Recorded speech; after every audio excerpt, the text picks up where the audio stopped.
Halo, saya kali ini akan membahas tentang pembunuhan, ya. Gimana ya ngomongnya? Karena ini sangat miris sekali.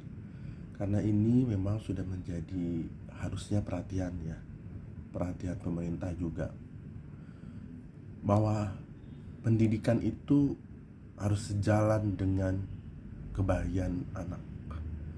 Kenapa anak ini bisa melakukan hal yang sebenarnya seorang anak-anak tidak bisa melakukan itu? Tapi setiap orang punya jiwa emosi, punya rasa naluri, ya, punya marah, punya senang, punya sedih. Setiap orang yang mampu mencurahkan rasa sedih mereka, rasa sayang mereka, mereka akan terlihat bahagia. Sebenarnya kebahagiaan itu bukan harus kemewahan, bukan harus sering-sering healing, bukan. Tapi adalah di mana dia merasa nyaman, di mana dia merasa bisa meluapkan tekanan-tekanan depresi mereka atau kehidupan yang sebenarnya mereka tidak inginkan itu terjadi, gitu. Sama seperti kasus anak ini, ya. Menurut berita atau menurut yang saya baca, kalau saya salah saya mohon maaf. Seorang anak ini dituntut untuk dia harus pintar, harus selalu juara, belajar terus menerus. Banyak orang saya lihat bahwa mengatakan bahwa seorang anak itu memang tugasnya belajar. Seorang anak harus nurut kepada orang tuanya. Salah apa benar? Ya bisa salah bisa benar. Belajar itu ada waktunya. Anak-anak juga butuh bermain. Apalagi lagi mereka tuh 17 tahun ke bawah. Anak-anak yang 1 sampai 17 tahun, mereka bertanggung jawab pada diri mereka sendiri. Itu adalah satu hal yang sangat besar.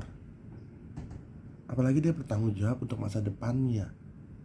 Karena itu saya mengajarkan kepada anak-anak bahwa saya tidak minta mereka harus pintar, mereka harus ranking 1. Setidaknya mereka harus bisa mengikuti saja. Mereka bisa belajar, misalnya mereka mendengarkan orang tua mereka, bisa mendengarkan guru mereka di kelas. Itu sudah hal yang baik. Pintar atau tidak menjamin anak itu akan sukses di kehidupannya. Saya sudah tahu itu. Saya tidak perlu bahas di edisi kali ini. Tapi yang saya bahas adalah banyak sekali sekarang orang tua yang merasa beban mereka adalah bagaimana anak ini untuk menjadi pintar, juara di kelas, mendapatkan ranking, penghargaan seperti itu, dan beranggapan bahwa ini akan menjadi jalan untuk mereka, tanpa disadari tekanan-tekanan mental kepada anak ini membuat nanti dia akan sulit bergaul, membuat dia akan sulit menerima kekalahan, menerima kenyataan. Ya, karena mereka menganggap bahwa sesuatu itu harus bisa diraih, sesuatu itu harus bisa digapai, gitu. Jadi usaha itu harus mereka lakukan. Salah nggak? Nggak juga. Tetapi kita harus ngerti bahwa kehidupan nyata mereka nanti, ya, setelah mereka melalui masa sekolah, akan ada masa gagal, ya. Usia 18 sampai 25 itu mereka akan gagal, akan gagal, akan gagal.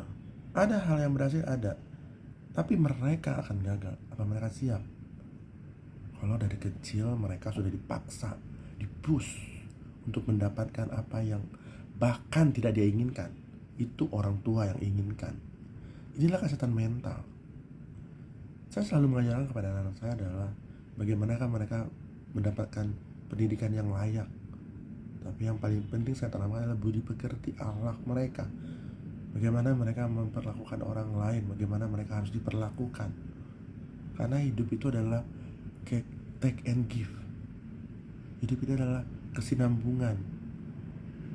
Bila kita memaksakan sesuatu hal kepada anak tapi kita tidak memberikan kebahagiaan kepada mereka, setidaknya memeluk mereka, bertanya apa yang mereka mau, memberikan mereka pendapat, mengizinkan mereka memberikan pendapat, mengizinkan mereka berkeluh kesah, mengizinkan mereka menangis, marah.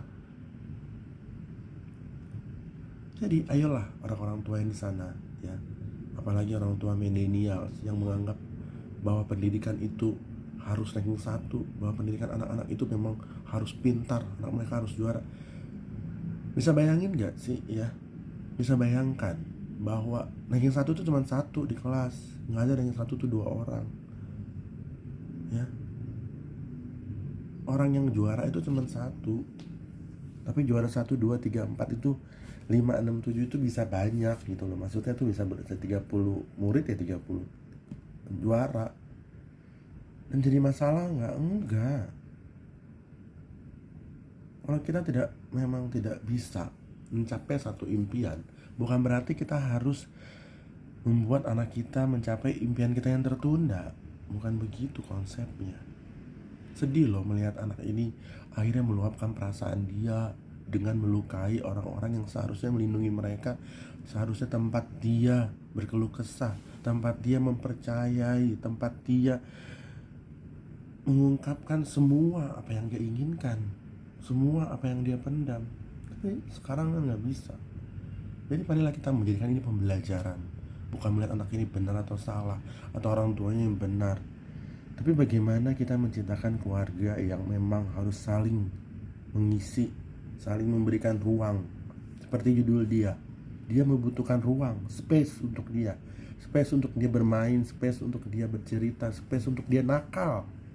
Kenapa anak dibiarkan nakal? Karena dia harus tahu dia salah, bukan dia harus benar terus. Jadi buat orang-orang tua yang setiap hari pusing anaknya mau ujian, dia bahkan seperti kayak mau ujian, stop. Dan pemerintah juga memberikan pendidikan yang membuat anak-anak ini berekspresi, mampu mengeksplor gitu loh, mampu mengeksplor apa yang mereka mau. Beri ruang lingkup itu, mampukan anak-anak gitu loh. Dan guru-guru juga bersikaplah seperti orang tua juga, orang tua bersikaplah seperti guru juga.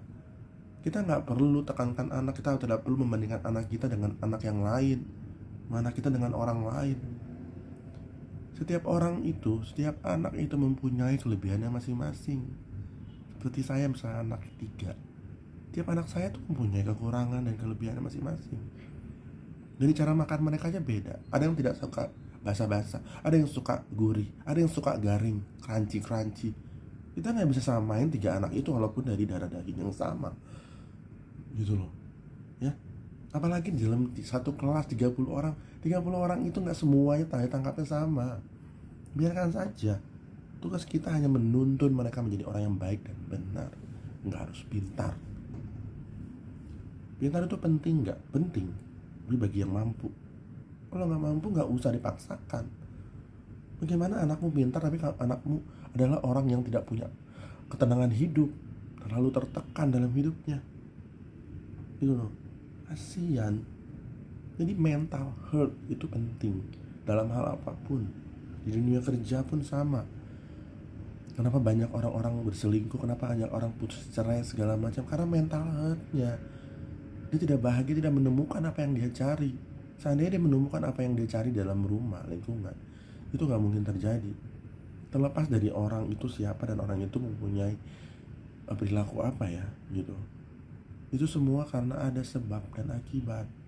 Sama seperti kasus ini. Kenapa ini bisa terjadi? Karena ada sebabnya. Makanya akibatnya seperti ini.